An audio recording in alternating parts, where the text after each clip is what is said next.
Hi everyone, welcome back to the relaunched Jack Howard Color the podcast, formerly the Everyday Hair Colorist, rebranding, relook, and a great new format. We're actually coming to you filmed, so you not only can listen, you can watch us talk too. Today, I'm talking to 5 wonderful women, strong in their areas of independent education. We're going to talk about the independence. So first and foremost, enough of me. Welcome. Let's start with you, Emma. How are you? I'm good. I'm very well, thank you. How are you, Jack? I'm very well, Emma. Emma Fowler is independent educator. Tell us a little bit about your story, Emma. So I've been educating a little while now. I started in my early 20s. I was very fortunate to have some good opportunities. I was educating in a salon, so educating like assistants, and I got to do all my college-y stuff then. And then I went on to do brand education. So I've worked for Goldwell and Weller. And for the last 4 years, I've been independent. So I've been working under my own name, doing my own courses, doing my own online thing for the last 4 years. And that's been since I've had my son. So that's fitted in really well with my life, really. Great. So there's a great history going on there.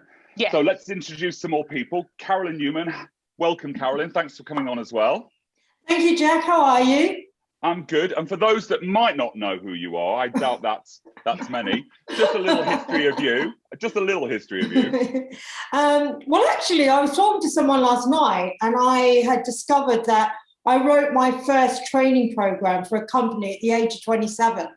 Wow. And that was my start of my journey onto education. And everyone knows I worked for Charles Worthington for 25 years, and I was their colour and education director. So I looked after all their external, internal education, as well as travelling the world for Charles Worthington and L'Oreal. And 4 years ago, I decided to take the plunge and set up on my own. And I run colour and education consultancy. And I focus a lot on going into salons and working with teams and hairdressers. And that's really part of my main role, as well as doing Carolyn's Colour Business Chats, which is a mentoring program for young salon owners. So that's where I am now. You have an amazing story as well. And I thought the really interesting piece about yours was the 4 years ago when you caused virtually an uproar by leaving a big corporation and going independent, which everyone kind of has a similar story of things through there. So let's keep moving. Welcome to you both. Sophie Boulevon, colour me Sophie B. Hello. Hello. How are you? I'm amazing, sassy as always. And tell us a little bit of the audience, a little bit about your story, how you got to be independent. Wow. My education platform, Colour Me Sophie B, actually only started around about 4 months ago digitally. So I don't really have a legacy to talk about, but it has, gone down so well over the last 4 months. And really what I'm bringing to the table with this is a little bit of kind of what I do in the salon behind the chair. I'm still a hairdresser behind the chair, even though I own a salon. And I've kind of incorporated every single person that I've trained throughout my whole hairdressing career. I've kind of formed these courses and classes off the back of it.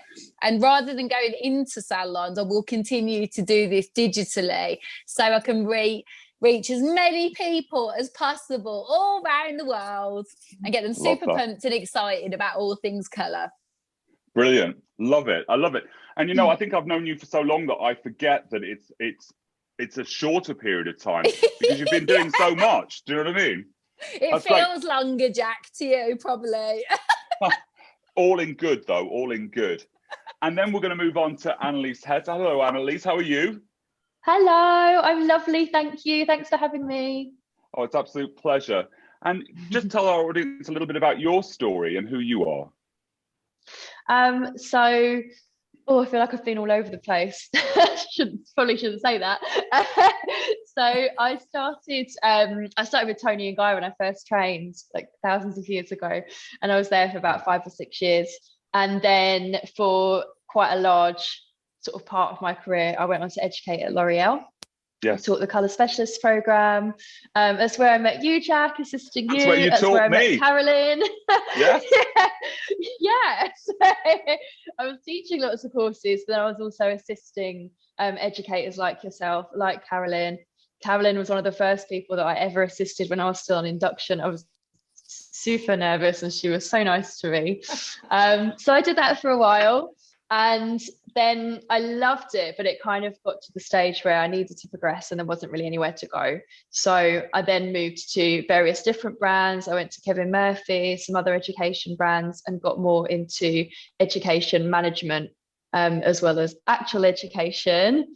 And then in the middle of a pandemic, I decided to go to work back in the salon again and start my own education business with my business partner, Harriet Stokes. And we now have Humankind Hair.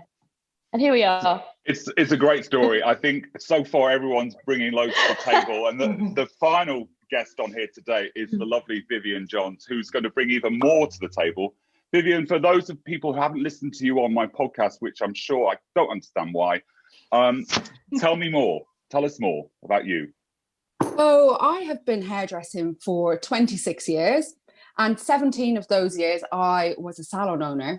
But over the last couple of years, I have started helping and teaching other salon owners and hairstylists how to use Instagram to grow their business. And that's led on to me launching online courses this year, which have been really successful, and I just absolutely love it. But I also am part of the hair.com art team, so I still get to do hair, which is great. And I've been doing some online courses with them as well. Amazing. So we have this just breadth and wealth of experience that's brought to the table. For me, myself, I came back to the UK 11 years ago, and that's when I started independently educating people, because at that point in time, product companies weren't really interested in, it seemed to be more interested in supporting people who were working for big companies that were buying lots of products rather than necessarily education. It was sort of like an add-on, I felt, in retrospect. And I saw an opportunity to actually commercial hair color, go in and teach small salons. And I started off in some really small salons that are fantastic. And it sort of developed from there. And I've watched all of you at different ways grow and develop. And I've enjoyed watching the journey, because it's a fascinating industry, isn't it? I believe, and this is the first conversation, I think COVID-19, for all its awfulness, has actually spurred the industry on to go digital and to go looking after independent people. Let's discuss that. It's open chat on this one. How do you feel about that? Because I think that independents were rising. They were becoming more of the norm. The American influence, which through social media has permeated across to the UK, there's been this push for it, and a lot of people are doing it. How do you all feel? We'll start off, Emma, and it's a free fall, so just join in. Oh yeah, absolutely. I feel like COVID-19 has changed my business. I've just got a completely different business now. Yes. And it's really opened my eyes to digital training. Prior to the pandemic, I had a Facebook group, quite a small Facebook group, subscription based. And I did a little bit in there, but I wasn't really confident on camera. It wasn't really something I wanted to do. Viv's pushed me a lot to do that. Get on camera, do it a bit more, and you get a bit more comfortable at doing it. Good job, Viv. Good job. So I felt like I was forced in March to take it online. So I grew the group. I took my classes online, and I was doing a lot of in-person before then. And I felt like I had no option. But I think it's like the best thing that's happened to my business, to be honest. I'm a lot more accessible to a wider audience. I really enjoy it. It's what everyone wants to do at the moment. So I feel like it has definitely had its positives and its negatives. But, maybe without the pandemic, I still wouldn't have been doing it. I agree with that. Do we all agree with that piece there? The pandemic pushed us, didn't it? Yeah. I was like, Go on, go. Go. No, I was going to say, I literally had all these classes put on in March, April, May. I was teaching every Monday. And as further on in lockdown, we were starting to realise, actually, this is not going to be 3 weeks and it's not going to be 2 months. This is going to be a long time. Didn't quite think it would go on as long as what it had done. But I had all these people that were going to come on classes, and I was like, oh, actually, I'm just going to have to do it online. And I asked everyone what they thought. And I said, do you want to just do this online? Because there's not really a way out of this at the moment. And everyone just said, yeah, great, let's just do it online. Yeah. I mean, talk about learning how to light yourself, talk to a camera. I mean, I'd never had to do any of that, really, because it was always directed by other people. And suddenly it was me with a ring light, and then now I've got 1,000 ring lights. But who else kind of feels the same way? I think we thought that hairdressers didn't want to learn online. Would you think? That's the message we were given, wasn't it? Yeah. 2 years ago, we would have said, like, nobody will learn through Zoom. Every hairdressers, we all said it, didn't we? We're hands-on people. We like to be in the room. But actually, look at every one of you. I don't do colour. What I do is really actually translates really well across Zoom online. But like, you guys are all teaching colour skills online, and it's coming across just as well. Yeah. I think there was always the opportunity, and Jack and I have had this conversation many times about it had to move towards being not just available in person. And that was to do with travel, that was to do with cost. And I think online has opened up a lot more opportunity. We did have some big brands, have their videos that they, used to be able to buy the video collection, etc. But now moving it on online has given it the opportunity for every level of whatever you're doing in the hairdressing industry. You can attend a course. And currently, I was talking about this again last night. When you're young, there's so much free stuff you can watch at the moment to inspire you, to motivate you. And I love the fact that I can watch a global company like Tony & Guy show their global collection, and you actually watch them go around the world. They went to Japan, they went to Italy, and it was just so inspiring.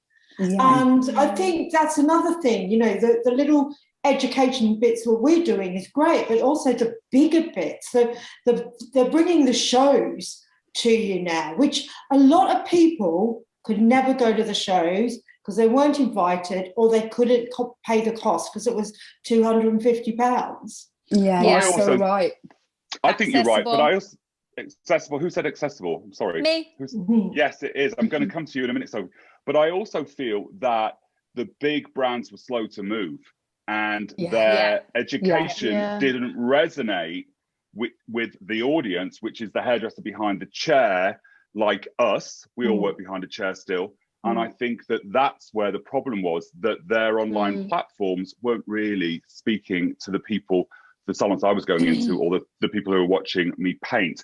I don't want to leave Sophie or Annalisa out. How do you guys feel about this? Start with you, Sophie. I feel like, like everybody else, COVID was the worst thing that ever happened and the best thing that ever happened, But I also think that for myself, within the first lockdown from March till July, that was when I kind of put the groundwork in on my courses and things like that, and started brainstorming. And then I decided then that really, it's all very well being a good hairdresser, being successful, but that doesn't mean that you are going to be a good educator. And I was also very aware that everybody was going to be called an educator at some point. So I did loads of work on myself. I worked with Chris Moody. I don't know if you don't know who he is. And he beat me up and sorted me right out. And basically then all the classes just sort of came together. And, then when we went into lockdown in November, I was in a position, all guns a-blazing, to go forward and be really confident with the classes that I was going to be teaching, and making sure that I was going to give value to the people who'd invested in me. That was the most important thing. Yeah, I think value is important on there, but I do think that lockdown, I think that's a great one. The best and the worst thing that could happen to individuals. Some people just handled it worse, but other people found their strength in it. Yeah. Annalise, I don't want to leave you out. Join the party. Hi guys. Yeah, do you know what? Online education's been a really weird one for us. I say us because it's not just my education, it's me and Harriet together. So we always had the plan to take our education online, but we weren't necessarily planning on doing it quite this quickly, probably like a lot of people. We only set up our business in September. We launched, so like slap bang in the middle, you know, that small window where we're allowed to go to the pub again. It was like, woo, and we're like, we're business. So while we're there, so we did, and we had a couple of courses booked for October, a couple booked for November, and then of course we launched January, February, March as well. So out of the 8 courses we had, 6 of them we've had to cancel. Only 2 of them managed to go ahead, which were at the end of October. And we didn't immediately think, let's just put it online, because I think because what we've just been talking about, how kind of the perception was maybe that online education is not as good. You know, I was going to say not the same, but actually I stand by that. It's not the same. Of course, it's completely different, but I think the perception was it wasn't as good. But we ended up going online more quickly than what we thought, kind of by accident. We put a post the best things happen. We put a post out. It was a little bit of a controversial post, all about pricing and for big colour jobs, and it just blew up. And we had lots and lots of demand to do an online course all about pricing and the particular topic we've been discussing.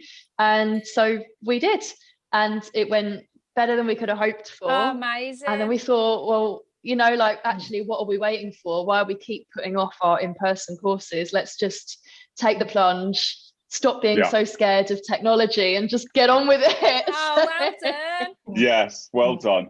I mean, I think that's a great segue into Vivian, really, because we're going to talk about technology, the queen of technology. She's teaching that. Vivian, did you do in-person classes? Have yours always been online? I've never done in-person classes, no. And the reason I went online was because I was actually going to be doing an in-person class at Emma Fowler's studio, teaching social media. This is the story, isn't it? This is how it happened. So I had a in-person class set up for April, and obviously that didn't happen. And Emma said to me, take it online. And I was like, Emma had been saying to me for a year before, you need to be teaching this online, because I was working as part of a coaching group, and that's where I kind of honed my, you know, that's where I did my very first live and like got over that bit and learned how to teach, and also learned from other salon owners what they needed to learn. Yes. So that class fell apart, and I set up my first online boot camp, and it's just grown and grown and grown from there. And I've kind of developed more courses as time's gone on. So it started off as just a little 5-session course, and now I do a 12-week mentoring program for hairdressers who want to learn how to use Instagram. So Vivian's always been online, and Sophie has always been online as well, if I'm correct. And the rest of us were sort of pushed into it a little bit. Yeah, that's it. Yeah, pushed into it. Forced by the pandemic. Forced by the pandemic, which of course is the learning curve. So it's fascinating, isn't it? I think that I miss in person. I miss that connection, that sort of those little moments, you know, when you say, oh, you hold your brush a little bit differently, you can sort of do the nuances and all those pieces. But I found online education to be immensely satisfying and incredibly enriching for me, and the feedback that you get. I mean, it's wonderful to hear all of that, and it's, you know, people are asking questions and using you as a resource. I think it's really cool and it's really interesting. What do you think? And we'll start with Annalise on this one, if you want. I'm not picking on anyone. Sure. Yeah. What do you think the pros and cons, the number one pro and the number one con of being online for education so far for you? Okay, as a business or as somebody taking part in the education? As an educator, okay. As an independent educator, yeah. Okay, fine. So for us, I guess the best thing about online, do you know what? There's a few good things, to be honest. You can only give me one though. Okay, fine. So the best thing has to be the accessibility. You know, how many people you can reach out to. And of course, your costs are typically lower. So that works. What isn't the same?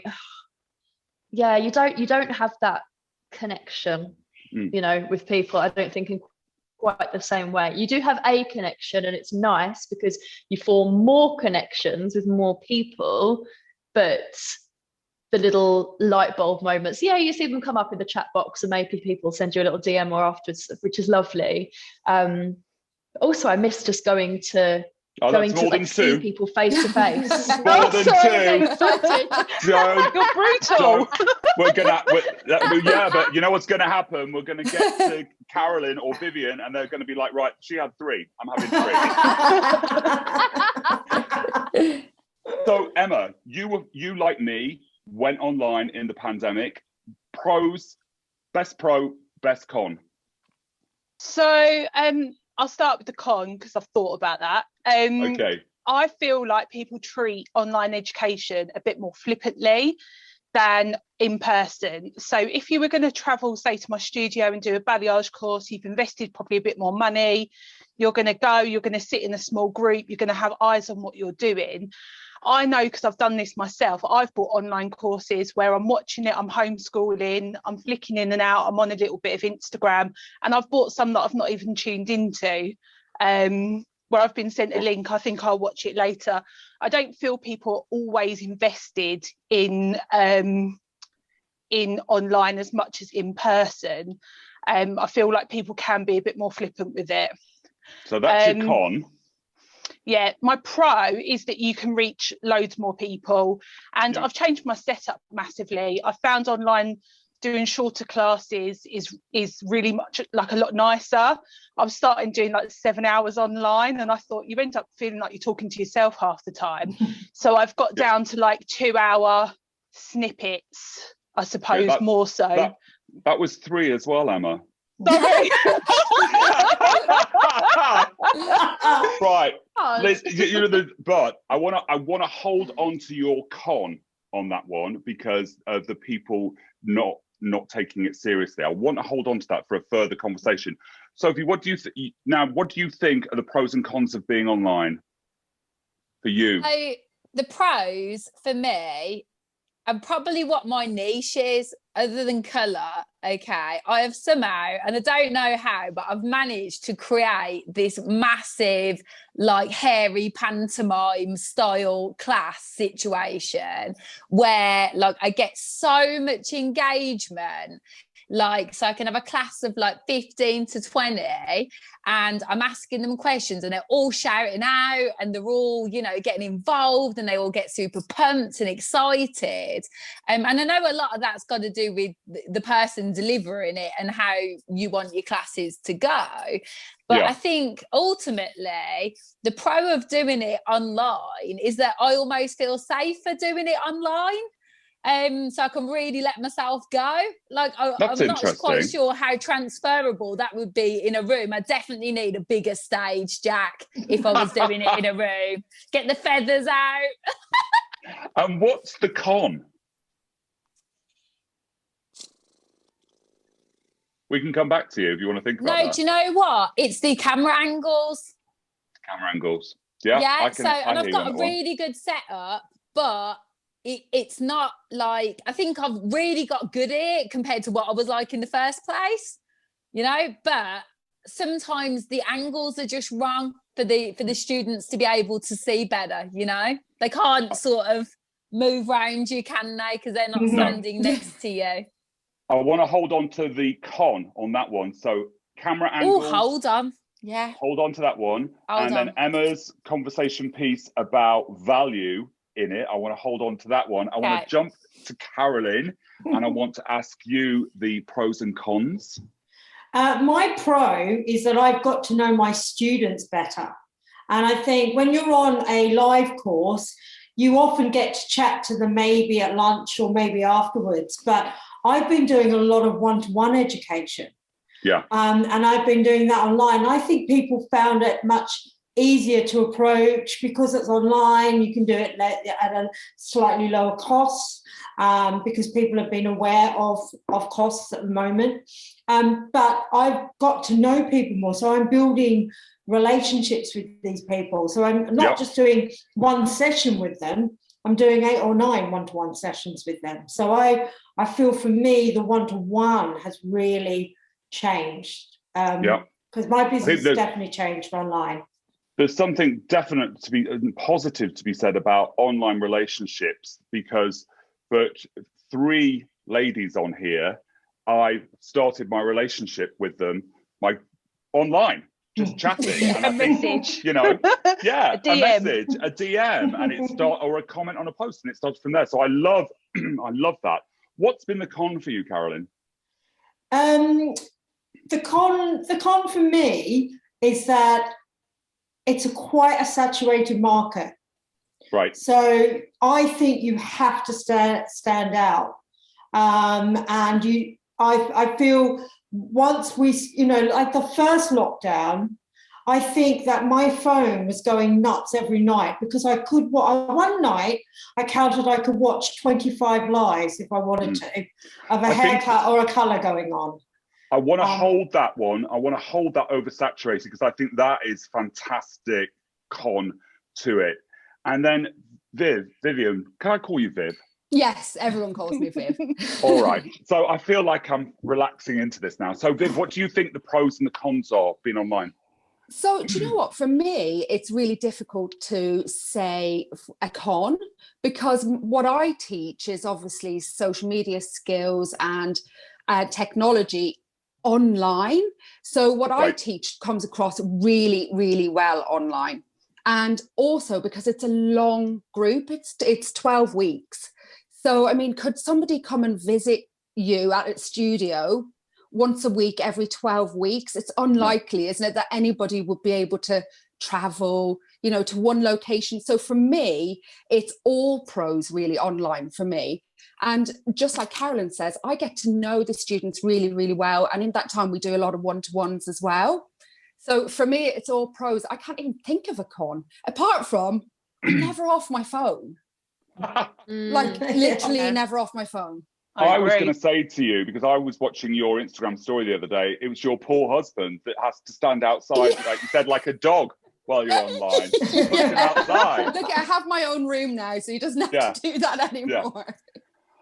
For me, it was weird because it pushed me out of my comfort zone going online. And I do get a little bit sort of dogmatic in my ways, and it forced me to look at all of those.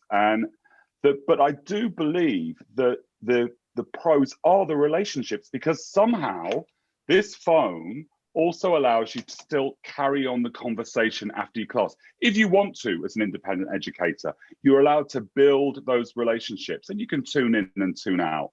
And I really like that.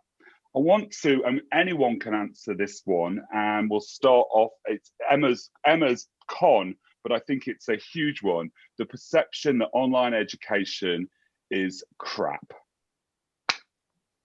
Who wants to take it? Yeah, do you know what? I'll take it. Good. I think, as Carolyn said, one of the challenges that it's so saturated, and that's 2 questions are answering there. I think that's part of the perception of why it's crap, because there's so much of it. Yeah. So it's like you're spoiled for choice.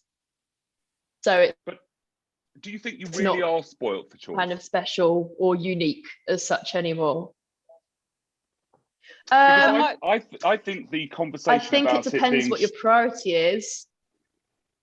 I think the crap piece of it goes back before the pandemic. I really do. I think people sort of, it reminds me of a DVD or a CD or, a Betamax tape or something like that. It's all very glossy. It doesn't really speak to you. It's sort of, it's branded, isn't it? Yeah. Yeah. But everyone has a different definition of crap as well when they're looking at the internet. Of course they do. Yeah. But somehow online got the reputation of being no good. Yes. Yeah. And that was all of us. Suddenly we're all pushed in that category, aren't we? Yeah. But yes, it's definitely, I agree with you. There were a million people going live, but I think in a good way that was great because people were getting their practice in about, learning from their failings in it. I mean, nobody ever starts, as nobody starts off a great educator, do they? I mean, you used to assist backstage, then you'd maybe pass a foil up on stage, and then maybe you've got a little square at some hair show in the back of Beyond or something with a silk piece of fabric over a box. And then suddenly everyone was just live. Hi, I'm here. Well, I was very fortunate because I built all my education career without anyone really watching what I was doing, because it wasn't online. People only saw me when I walked out on stage, and that was rehearsed and rehearsed and rehearsed. And everything I did building up to my career, I built it without actually people seeing the mistakes or, yes, I did have an apprenticeship in becoming an educator. As you say, I had to assist, and then I was allowed to talk on stage, and it kept getting stronger and stronger. But at the end of the day, I was very fortunate. Now you have to, if you want to be an online educator, you have to start going online immediately. Yeah. And you have to rehearse though, don't you? I think rehearsal's a huge piece of it. Yeah. I mean, who's done a presentation online and not rehearsed? Me? All the time. I do it all the time. I don't ever rehearse. No, I don't. I always do. Same, I would always rehearse. Yeah, I know you would, Annalise. Always, you're with me. I make my friends get up early and rehearse my morning session before I start at 10 o'clock. So they have to watch me. So, I mean, some people are just really good at winging it, aren't they? Some people have got that, yes, they can just turn it back on if it starts to, their skill is winging it. But and then there's other people. It's just different ways people are, I suppose. I like to practice. I think because I teach what I do all the time. Yes. My practice is obviously like my clients, and I teach weekly. So maybe I feel like I have practiced, but I'm teaching similar formats time and time and time again. Yeah. So I suppose I've just come really rehearsed in the PowerPoints and the formats of my class. And I've had a lot of brand education where everything is so formatted, everything is, beginning, middle and an end. And I still kind of behave like that a little bit. Well, I do really. Yeah.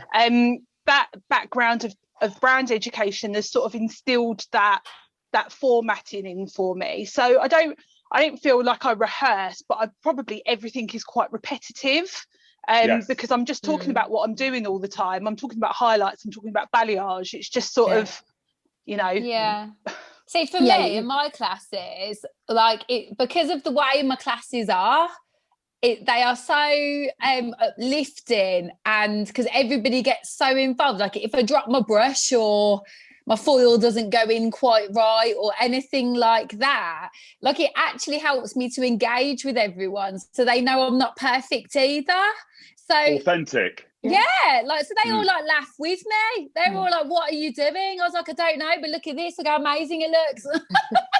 Don't worry, Sophie, that happens even if you've rehearsed it. Yeah, it does.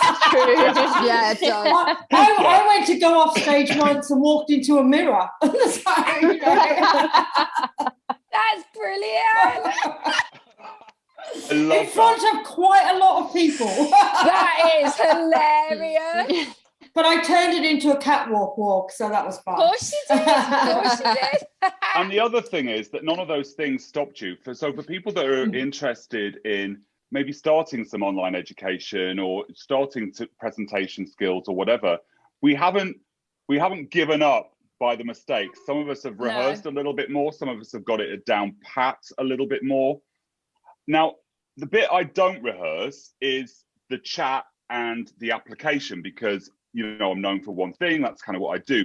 But, pardon me, what I do rehearse is camera lighting angles to make sure that I look, that one, you can see me, and two, that I feel okay looking into the camera and I don't think, oh my God, that looks hideous. So I find the lighting bit and getting all that done is my prep for an hour or an hour and a half beforehand.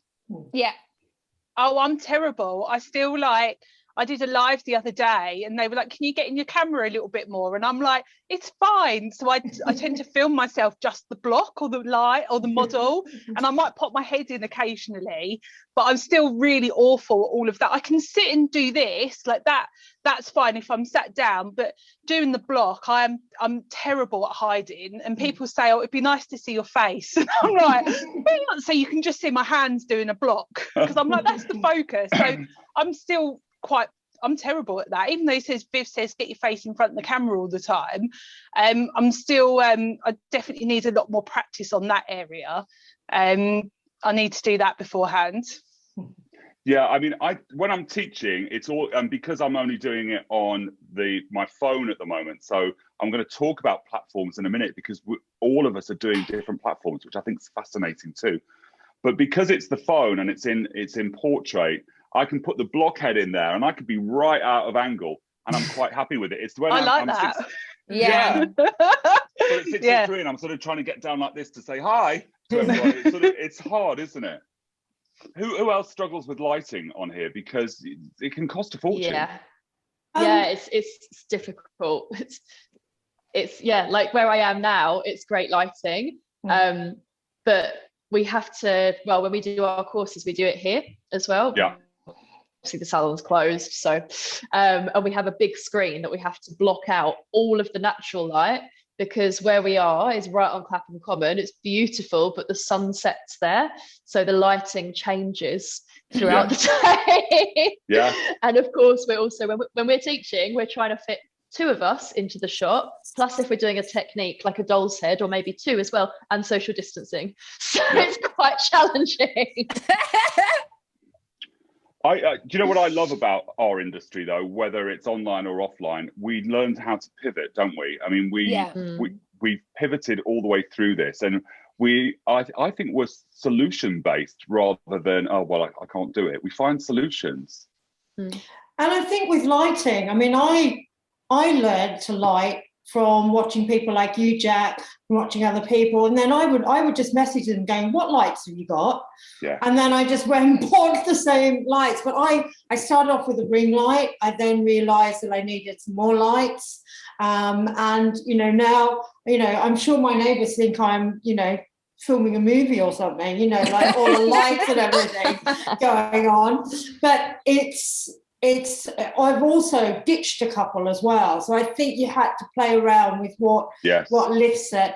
I also realised that I had lit my house to be very soft and moody. And then all of a sudden, you know, I'm doing it at home, I want it to be bright and light. So of course I changed all the light bulbs in the house. So again, I do think that it's been really good that people have shared, because I felt that when you're starting off doing this, there was no right or wrong way. And you actually, some people were lighting it better than others. And I picked up the phone and said, what are you using? Yes, I think that's a great point. I did that too. Yeah. I did that too. I think people are really good at during the pandemic, people are more accepting of everything being a little bit less formal. Like, they understand that everyone is new to this and not everyone can use Zoom. And like my first Zoom, I was like, oh my God, like what if it all goes wrong? Like now I'm a bit better at it. But like, you know, I think people are just more accepting of different situations, you know, working from home, that you're not always going to be in a salon, that, you know, sometimes if it's in the evening, I'm in my kitchen because my husband's putting my son to bed. And I think before the pandemic, that probably wouldn't have been so acceptable. But now we all know we're in each other's houses because no one could go anywhere. Like, you know, it's the, you know, we're all just accepting of the situation. So I think that's been better for online training, because I think before I would have felt like I needed some big major setup, whereas now I feel like I can just go live on my phone and it being a bit more casual. I think that's a great point, Emma. Because in my last house before I moved here, and this house, I've got like I use the top. It was a bedroom with an ensuite, but I used this as the studio. My old house, you sort of saw into my sitting room, and I had to move that around a bit. But everyone kind of liked the fact that they got a taste of, you know, the house and who you are, and it was part of your personality. And when I moved up here, I was like, I just used the plain wall, but then it felt too clinical, so I had to get a bookshelf and put some bits and pieces on it so that it felt like you were sort of still with me on this sort of journey. And you know, I started off in a kitchen with a ring light and have just progressed upwards. How many lights do you have now, Jack? So I've got 2 big LED lights behind the laptop. Then I've got a ring light facing the wall behind the laptop, a ring light facing down on me, and then 2 soft boxes here. Brilliant. I feel so inadequate right now. So that was 6. That's 6. And then I've got 2 other LED lights, because, you know, in England, it's not the same as Australia, as you know. It's like the lighting just changes so quickly. Yeah. And I've got 2 so others. Dark. Yeah. So I just sort of play around with it. Somebody said to me the other day, "You look really pale." I'm like, "I'm just overlit. Don't worry." I'm fine. Yeah, it's fine. I'd rather be overlit than underlit. Now, what I really wanted to get from everyone, because I think that it's so vast and so there's so many different platforms. There are people that are really busy on Facebook with their independent education, their groups, their mentoring. There are people really busy on Instagram doing that, making it private, making it public, depending on what it is. People are starting to look at TikTok as ways of educating, but in a different manner. So this is a free-for-all. What do you think the pros and the cons are at the moment? What's your favourites? And I'm obviously going to hold some pieces from there that we can discuss deeper. So, Annalise, I'm going to ask you, what are your feelings on it? Where are you going at the moment with your online education? So for us, our audience is on Instagram, our main audience, so that it just makes sense for us to function there. We have a Facebook page as well, but to be honest, we're both terrible and we forget it exists all the time. So I have to keep the tab open on my laptop, otherwise I literally forget that we have it, because I don't use Facebook personally, so I just never go on there. So for me, it works using Instagram, one, because that's where everyone is, like our audience, and it's where I am, so it means that I'm more kind of in tune with it, if that makes sense. Yeah, absolutely. I like that. I too have a Facebook page linked to my Instagram page, so that's sort of but I only just post whatever's on Instagram. I never really look at it and I don't respond to it. It's awful. Same. Yeah, but I am aware that it is a very successful business model, and I know that Sophie and Emma both do really well on that. What is it that drew you guys to Facebook? I'll start with you, Sophie. Sophie B, give me some sass. Yeah.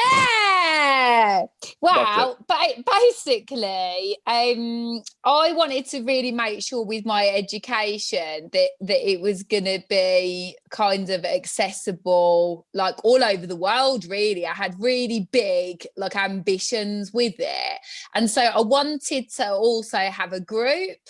where I could filter people in that thought I was great on Instagram or whatever and liked watching my stories and things like that. And I had like a separate, almost like a holding room to put them in to get used to me.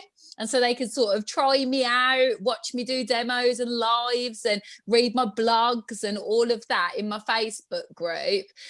So that then when I presented them with new exciting courses and classes, they kind of didn't feel like they were being sold to. It was kind of like an organic get to know me sort of thing. So in my Facebook group, I've grown it to like 3,500 now since it was probably started in June. Yeah. Wow. So I've grown it to that. And it's full of people all over the world. It's really cool. Which has brought me a lot of success doing classes in the US and things like that already in such a short space of time because they like my craziness. So that's good. It goes down well. But really, as I say, it's more of a holding room. So I use my Instagram page and my Facebook page almost as a hook. And then I filter them into my Facebook group. And then obviously with my classes, that's where I kind of present those to them. So I find that much better rather than just going in cold with like a cold ad, you know. Can I ask you something? So you've obviously worked hard at building up that relationship with your audience and different. Do you actually go live to do your classes in a closed Facebook group, or do you use another platform? So on Instagram, I've got like a private group and I use that a little bit, but I mostly do all my classes on Zoom. And then I've got private groups. If they buy replay, I will then filter them into the associated replay group, which is on Facebook, but that's secret. So nobody can see it unless I put you in there. And so what I don't do is offer a replay without the class. They have to do the live class to get the replay. And that's very important to me because it means that then I can make sure they understand the information I'm delivering. You know, which was super important, but it's just helped me think of it like rather than going back to what you said about it being saturated, it's only saturated to us because all we are is friends with hairdressers. So Joe Bloggs, who works at Curl Up and Dye, okay, that's got one hairdresser friend, it's not so saturated to her. So yes, you've got to stand out. Yes, you've got to have your face everywhere. But I do actually think these days, the way it is now, whereas before people would just buy your course because you're famous and work for a colour house, these days, they want to get to know you. They want to know that you're just like them. Yes. You know? And that's the difference. That touches on what we talked about earlier, though, isn't it? About building, Carolyn mentioned it. I was talking about building these relationships with people, which means that in the time when you're not doing the class, you're still messaging and writing, but you've taken it to a whole new art form. Emma, I'm going to jump into you because I know that you've done a lot on Facebook as well, I believe, yeah? Yeah, so I have a totally different setup. I've actually got a membership group on Facebook. I didn't know you could even do that. Yeah, so I just have a group and then people pay to subscribe on my website and then come into the group. So mine's actually like a paid for group. And originally it started off because I was doing all these classes and I felt that there was like a missing link after. So people would come on my masterclasses. I have 4 different ones and sometimes they do all 4. But I still felt like with balayage, you can't just do a day course and then you're a master at it. They often sometimes wouldn't even have that type of client in for 6 months. So I felt like the ongoing support after that was missing. So originally the group was for people to just pay a membership, do the class, come into the group, and we can sort of have a bit of ongoing support. I changed that slightly because of the pandemic, and now there's obviously a lot of people that have done education with me, but it's also a lot of people that haven't. And I do a live every month, and I've just started having guest artists in. So Casey Coleman's doing Vivids in there, which is totally out of my remit of colouring. So I have people in that complement what I do.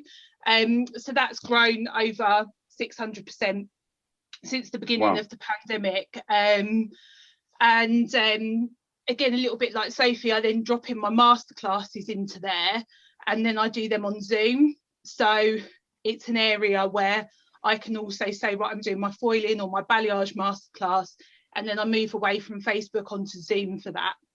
Right. That's really, really interesting, you two. It just seem nailing it through that. Carolyn, Vivian, I'm sorry. Gosh, it's not COVID. Carolyn and Vivian. We can never cough again. Never cough again, exactly. Do you have anything to add on to that Facebook thing through there? Yeah, so I mean, I have a Facebook group as well. It's exactly the same kind of setup.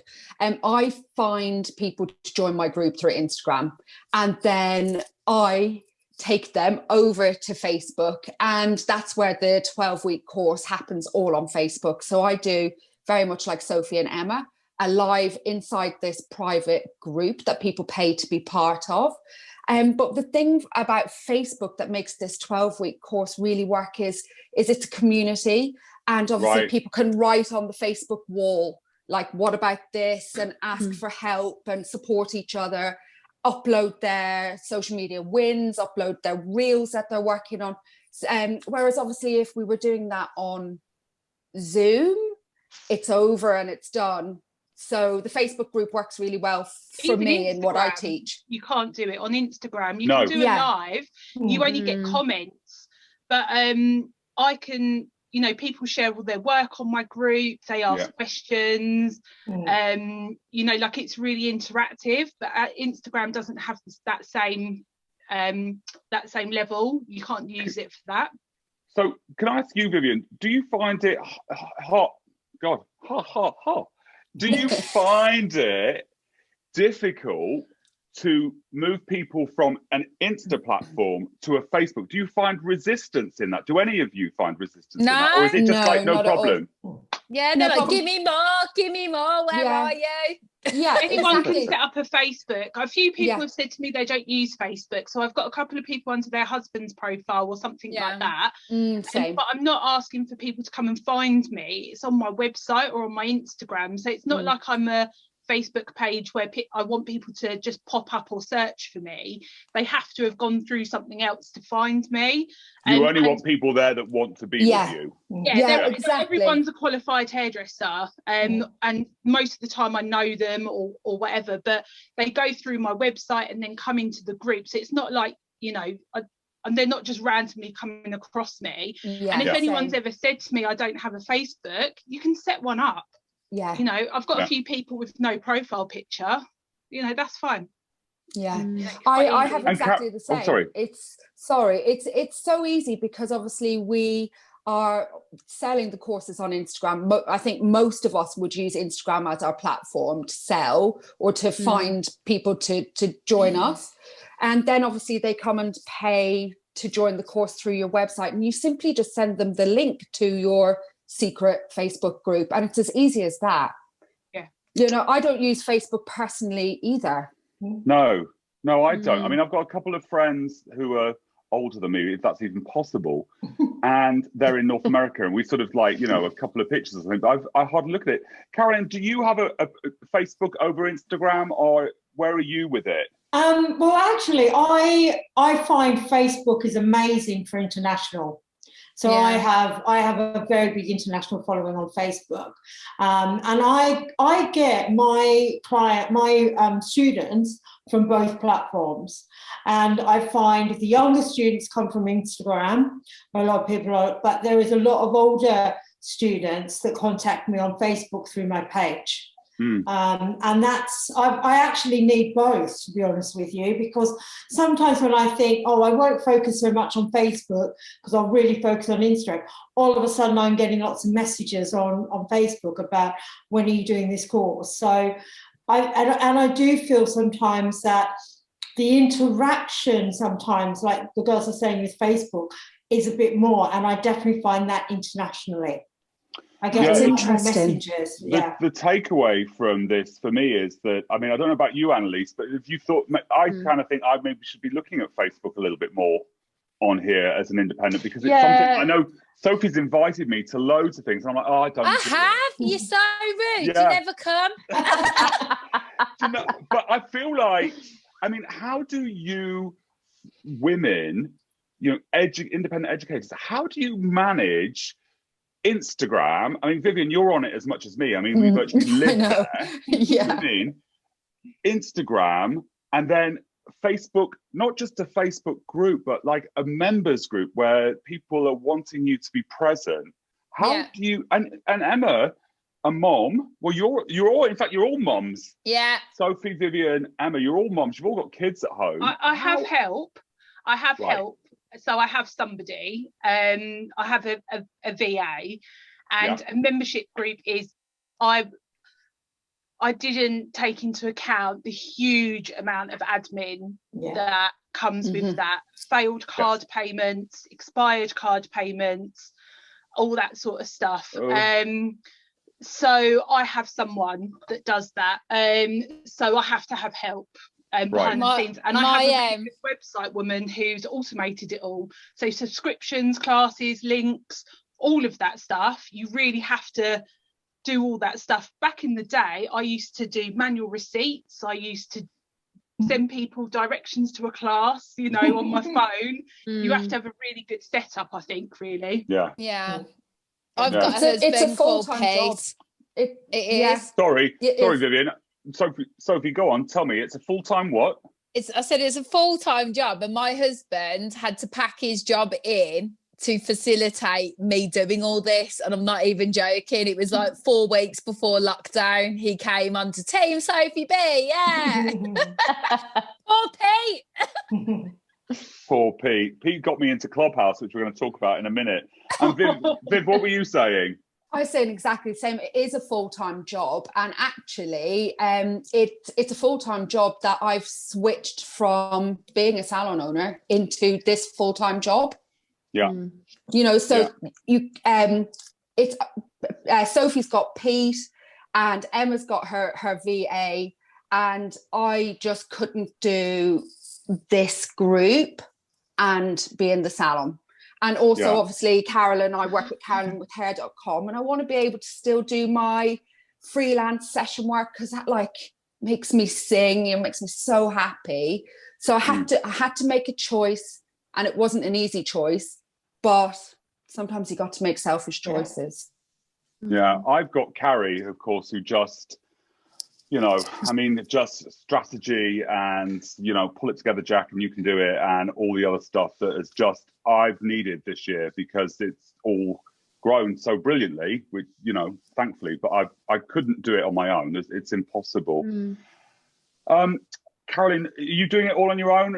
You obviously, with hair.com, you don't have to. You've got the hair.com team. Yeah, although with hair.com is interesting because when we were talking about how we coped with the COVID crisis and we set up our education business, the one thing we were given when we went into lockdown was time. And I decided to, instead of focusing on my own business, which is doing exactly how I want it to be, I then thought I always wanted to write an education program for the hair.com art team, and it gave me the time to write it. So in lockdown, I wrote a full program for a big team and then presented it. And then we were thrown into the second lockdown or third lockdown, and it was like, oh, we need to do everything online. I do it myself. I haven't had to call in help. I'm quite organised, but I also have always been good at the admin side because I was an operations director for a massive company for 3 years. So I can do all of that quite naturally.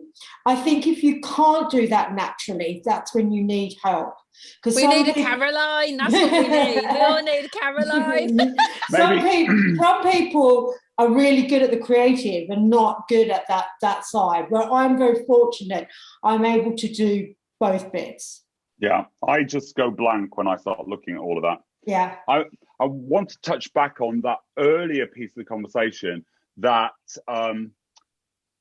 back to it really is that online education is crap, is rubbish. And obviously from this conversation, there's an awful lot of work that goes into good education.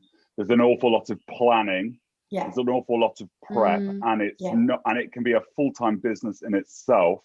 So obviously it's not crap. No. But how do you think we can continue to, one, encourage people to be independent? Yeah, because the way the market's gone, more salons are closing down. The number is really large now. More people are going independent, as in on their own. Smaller salons, if they've navigated this properly, will survive. But ones that are going from, you know, check to check, it's going to be more difficult for them. How do we encourage people to be independent like us? We're all, I'm going to use Sophie B's word, we're all sassy, we're all out there doing it. And in our own way, we bring our own sass to the pot. How do we encourage people to do that? But how do we also make sure that the not the standard, it sounds so corporate, doesn't it? But the level that is attainable for people, that doesn't dilute the message, still looks professional and encourages people, but also allows people to want to get to that point, because there has to be levels on it, doesn't there, really? You don't just start off in jazz hands. No. So who would like to start that one? It's a big one, quite broad. Yes. Yeah. Yeah. Well, I just think it starts off with having the people that are going to be educated in how to educate. Have I said that right? No, it's educate the educators. Yeah, that's the one. Yeah, because I think that's really where the problem is, you know. So I think if you are serious about going independent and away from getting your hands held with a big company, you know, you really need to be investing money and time, you know. And it doesn't necessarily need to be a long time, because just like hairdressing, you could have one hairdresser that takes a year to train and they're amazing, or you could get another one that's trained for 30 years and still can't cut a straight line. You know, I don't think it's time as in years. I just think it's investing to make sure that you stand out amongst the sea of educators. And that's what's going to happen, I think. So yeah, there's loads of educators, but what's going to happen is the cream's going to rise to the top. And that's what's going to happen. Yeah. And I think, that's my advice anyway. Yeah, I just think educate yourself and yeah. Who would like to? Yes, Carolyn, you're going to comment on that one. Cream rising to the top. Tell me. I also think I've been talking a lot about independence, and recently it's sort of a big subject. And for independence, we have to invest in our own education. So, you know, we educate people, but all of us must be doing our own education as well. And I've had a couple of people, quite a few say to me, how do I become an educator? And I say, well, you have to invest in yourself. You need to do some education courses and presentation courses. Yes. And also investing in yourself as an independent. At the end of the year, you should be in December, you should be saying, what have I done this year? What's worked well? What hasn't? What do I need to improve on? And what's my budget? Because I allocate every January a budget to spend on my development. Yes. And I think it's really, and that could be 50 quid. You know, again, it's whatever you want, but you need to put some money aside for your development as an independent. And otherwise, what happens to you, though, is that you become what the product companies became at one point, irrelevant. Yeah. Because they were teaching the strangest color patterns. And Emma, I mean, you like me, we do commercial. I mean, I think we all do to a piece, but I mean, I do balayage. But there was a point when product companies said to me, oh, we don't want to do that. This is England, we foil. You know, yet the market wanted it. And it's there are a couple of you here that come from a manufacturing education background. So you bring to the table an understanding of the differences in it. Oh yeah, and I don't educate anything like I did when I was a brand educator. I educate the same, but the stuff I'm educating, I look back and I think I almost cringe a little bit, the stuff that I had to teach people, because we'd be showing a collection on a Friday and then we'd be out in salons the next week teaching it and saying, oh yeah, you know, everyone wants this and this. And no wonder the stylists were a little bit like, what? That's a bit long-winded, or like, why would I be doing that? And I don't even colour the same way I did when I did any of that stuff. I'm a lot more commercial now. They were commercial techniques, but God, my clients now wouldn't have something out of a collection book. You know, they want something off Instagram. So yeah, definitely taste have changed, but I do feel that that's probably where the difference is in independent versus if you've come from a manufacturer, like you just said. Anyone else want to add to that one? Yes, Emily. Come on. You know what else I think is a huge difference, leading on from what Emma said about the manufacturer education versus independent, is having worked for a manufacturer for many years, like coming up for 10 years, the main difference was the purpose of education was to sell a product. Yes. Whereas as an independent education business, as an independent educator, the purpose of my education, well, it goes back to what is our brand all about. But, we're not selling anything other than the courses we're doing, so it's totally repurposed. I think people see through that, Yeah, I think both bring great comments there to that. Anyone want to add to that?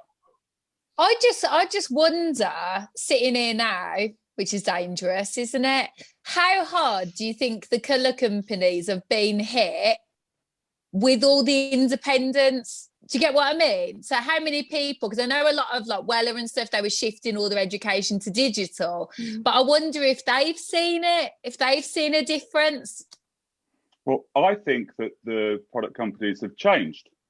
I think the product companies have recognised that the market's changed, and I think that that they're sponsoring independents who are putting the right message that fits with the brand, and every brand has a different message, a different feel, a taste level, a different sort of aesthetic, and I think brands are looking to independents to spread that message, because if you've got 16,000 hairdressers who are working independently, who are not in a salon, how do you reach them?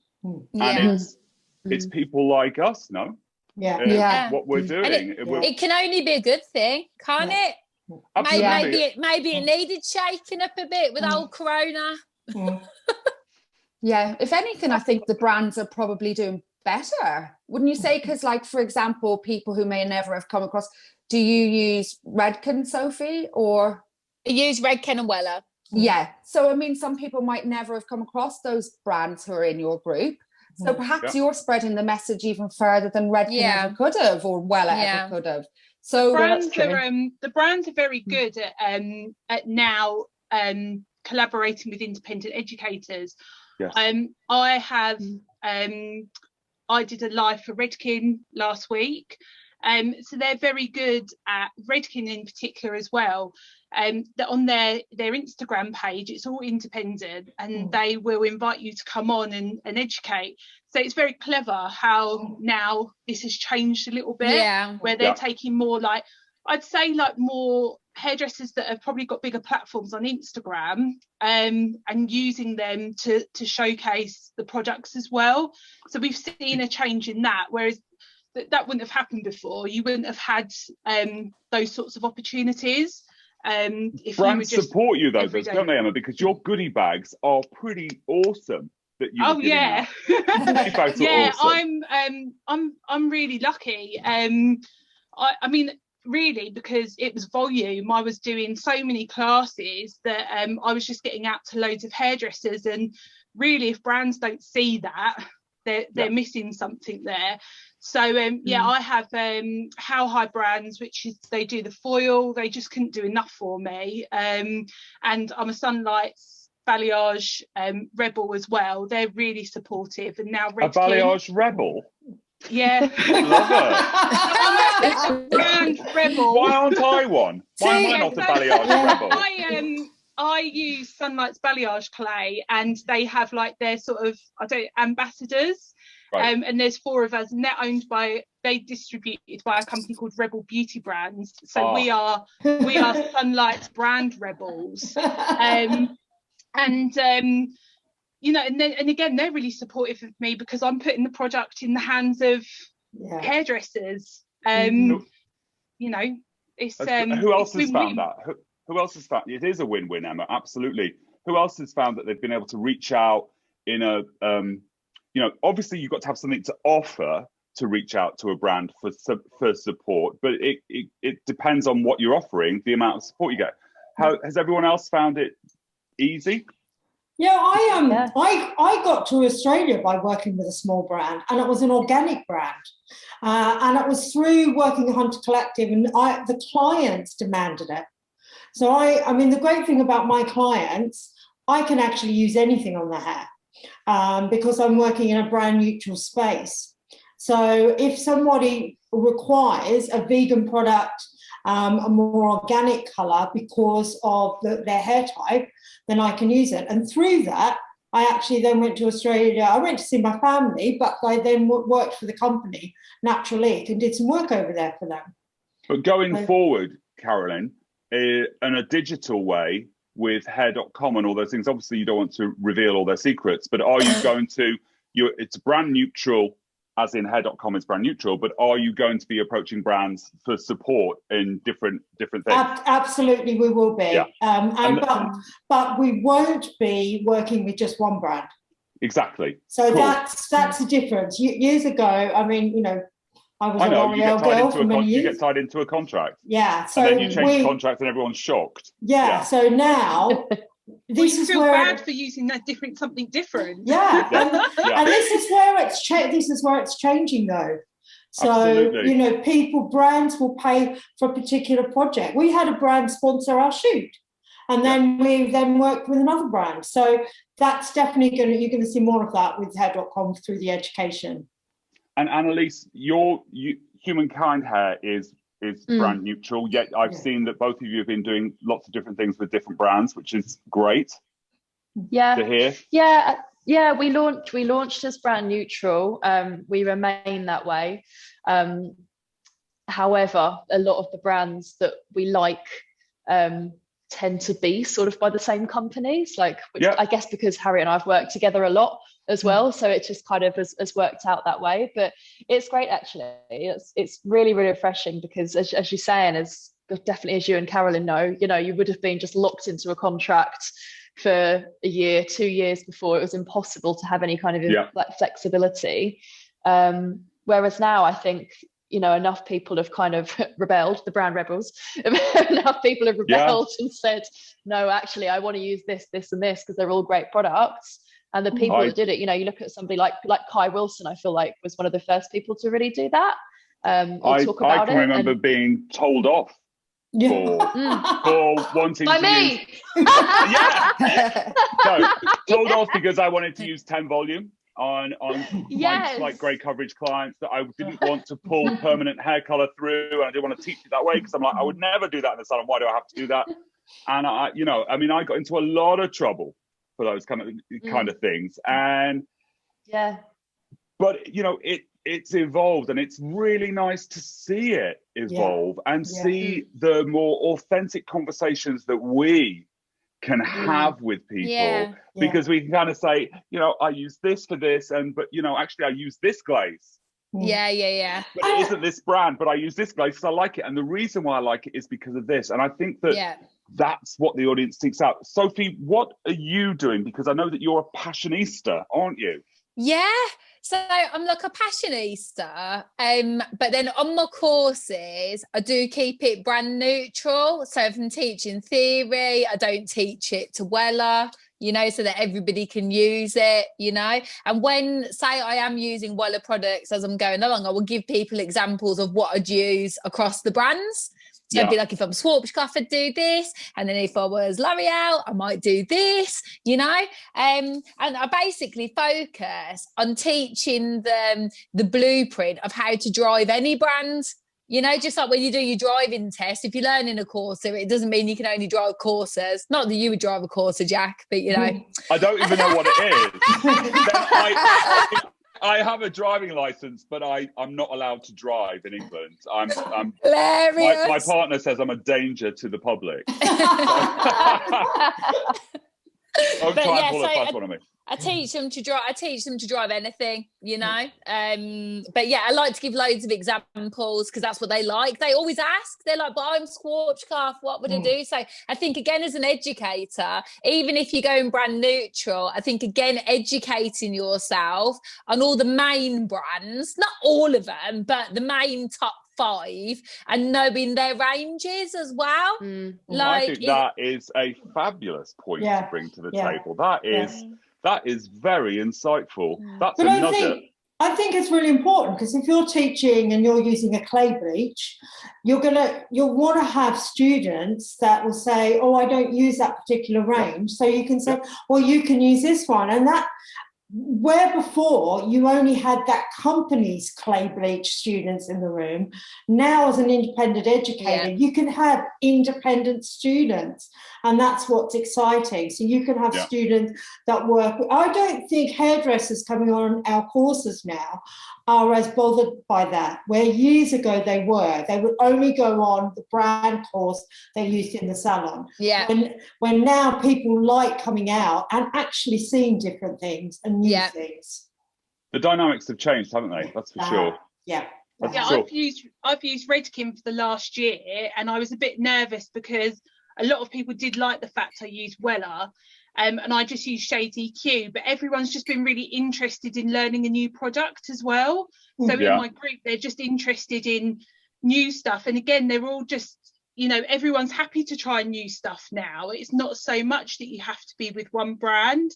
I just say that there's nothing like a liquid gloss. I love it. A glaze? Do you mean a glaze? A liquid glaze. Liquid over cream. I'm always going to go for the gel or the liquid, always over a cream. And that's a personal taste level that I've had for years.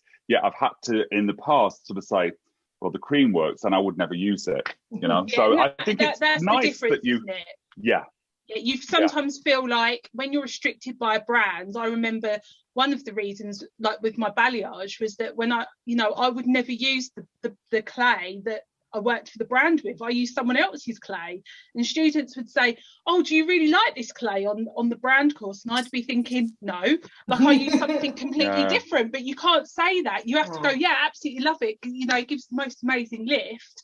Whereas behind the scenes, I'm using something completely different. So that's why I love being independent, because I can be really honest with people about what I like and what I don't like, and why I use things and why I choose things. In the studio, I stock 3 different brands now. Which people wouldn't do before. No. But you weren't allowed to. I wasn't allowed at Charles Worthington. I was not allowed to have another pot or something. I used to smuggle. Did you not? I used to smuggle things in. I had a cupboard. I had a little cupboard, and I every single salon I've gone into, there's always a secret stash of something somewhere that is somebody's favourite. And it's not drugs and it's not alcohol, it's colour. You know? Or it's a starting product. And that's us. We have these hero products. And I think that the conversation has changed so much now that we can actually say, this is one of my, you know, I love this because of this. And for me, it's been brilliant like that. This has been some great chat. I don't want to finish it. I feel like there should be part 2, 3, 4, and 5. Now, the latest thing, of course, is Clubhouse. There's a little bit of TikTok going on, and I think the generations have shifted in TikTok too. So even me, I'm doing a bit on TikTok now. And then, of course, there's LinkedIn. There are so many different ways we can get to it. I'm going to, because Vivian got left out of that colour chat a little bit, and you know, Viv's got so much to bring to the table. I want to ask you now, who is under 19 in this group? Nobody, I don't think, right. Me. So let's talk about you. Let's talk about TikTok quickly. What do you think of TikTok, and how do you see it changing independent education? TikTok is just like any platform, really, isn't it? It's that short form video content. It's like quick, it's fun. How much can you actually give education wise on TikTok, really? or are you going to use it to as an advertising kind of to pull somebody back to your actual education? So you can only give little snippets. Anything, same with reels. I kind of like look at TikTok and reels exactly the same way. I tend to talk about them as an ad for something else. So using it as a highlight reel pretty much for something else. I see TikTok as a window into my Instagram account. Exactly. I see reels. I mean, my reel this week that did so well brought lots of people interest to it. So TikTok, I've started to focus on a little bit more. I don't want to be left behind on Instagram, which is what I did with Facebook. I left Facebook behind and moved to Instagram. I don't want to make that disconnect. Anyone else got any TikTok education? I don't use TikTok, but I'm looking at it. But I know a younger hairdresser who has her own salon. She does a lot of brights up near Birmingham, and she is doing really well on TikTok, including getting brand notice. She's becoming an educator for Paul Bryant, but she's also one of her younger girls was started doing really good styling TikTok videos and got some brand support. And this is a young stylist in a salon. So I think for the younger ones... don't say that to me. Don't say that to me for the younger ones. Don't say that. That's going to upset me. But no, what I'm saying is, though, where they would have struggled to get brands noticing them on Instagram, they are getting that notice on TikTok. That's interesting. Which I think is interesting. Yeah, really big interesting. Brands are on TikTok. Yeah. The L'Oreal Paris is all over TikTok at the moment. Yeah. And so are the other things. It's really interesting. Let's go to Sophie, TikTok. I know that you were on there playing around on there. You know, have a little play around on there, you know, now and again. The staff love it. You know, for me, is it a big thing for me with this business? No, but my other business, Product Junkie, I am going to try and sell on there. Right. Sell my products on there. That's all going on at the moment. We're just space. Devising a plan, because that's kind of like my target audience, you know, and with the brand, 'cause it's young and fun and sassy, you know, and all that sort of thing. So yeah, so we're in touch with a couple of influencers on there at the moment who were hoping to help us, you know, stick a rocket up its bum when we launch. So so that'll all be good. But I'm like really interested in LinkedIn at the moment. Yes, yeah, I know you are. I know you are. Annalise, TikTok? It's not something that we do at the moment. Have you looked at it? Yeah. I think obviously things are a little bit different now that we're in another lockdown. We have more time, but that being said, the work that we're currently doing is a full-time job, you know, even so it was really just when we were looking at what platforms to use, and not to say this would change in the future, but it was really looking at what could we have the biggest impact on, and then let's choose them and then do them really, really well. You know, we didn't want to try and spread out and then become diluted across Vivian too many nodding. platforms. Yeah. See Vivian nodding there. Emma? Completely are we going to see you doing something on TikTok, Emma? No, I've got a massive TikTok addiction, but it's absolutely nothing to do with hair. No, mine is too. And sorry. The thing about TikTok is that the more you watch something, the more stuff comes up. So it's interesting when you talk to people about what sort of TikTok they have. I have like a really bizarre TikTok, probably can't talk about it, but my clients are like, I just have dancing and stuff, and I show them the stuff that comes up on my TikTok, and they're like, oh, like, where did you get that from? So yeah, I'll be private messaging you later, Emma, to find out if you've got the same things as me. What is that? I know, everyone just looks at me. I wanted to say though that I think, and Vivian, that's really, we can end with you on this one. I think it's super important to at least have your handle on every single platform that comes out. That doesn't mean to say that you have to be spending time on all of them, but you know, definitely have a LinkedIn profile as an independent. I think that's super important. I've had mine for a long time. But I think that every new thing I see, I become a part of. Sophie's husband got me into Clubhouse. Yeah. Not that I've done a lot with it, but I've got it. I love Clubhouse. I think that getting them is important because you don't want somebody else grabbing your name. Vivian, do you want to end with that? I completely agree with that. That's exactly what I was going to say. Protect your brand.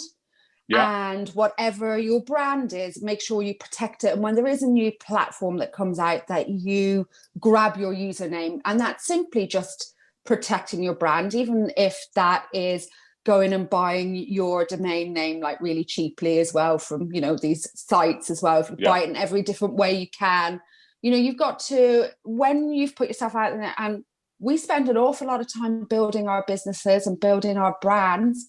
Like, it's very, very important that you look after that, and definitely go and get your name on every platform. But, you know, like you said, Jack, you don't have to use every platform.